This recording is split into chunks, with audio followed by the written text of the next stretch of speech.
শাশুড়ি গিয়ে গইরে বিশ্বাস করে ন লাগে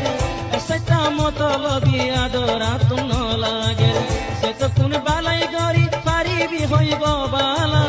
একদিন কে সিদিন না বলে তোরে হইব রে হালা পরে যাইব গই নতুন খতারে মুহাব্বতর ফেরাইয়ের দুনিয়ারে আজ জহুরাই নিশাগর শরাব খাইলে তো দুনিয়ার মনত কে শুনো আয়ে তিন পুরা মাসে খাইলো তা তু জওয়ানি আয়ে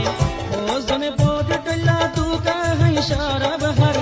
ওজনে আজ জহুরি মজা লইতো নিশাহার ইন এন ডল্লা জাইনে যে তোর যা চলি যাইব লেকিন এ দুনিয়ার কোনো চিন্তা নতাইব শান্তি নাই দিল তাজা আতন খুশি আয়ে বন এন্ডলা তেরে শরাব রোকে রোকে দূরে বন কানিল গল সুমুপত এশর মে কিয়ে ভাইয়ে খাইতো যেতে বই গিয়স কই হারাম হালাল কে ভাইয়ে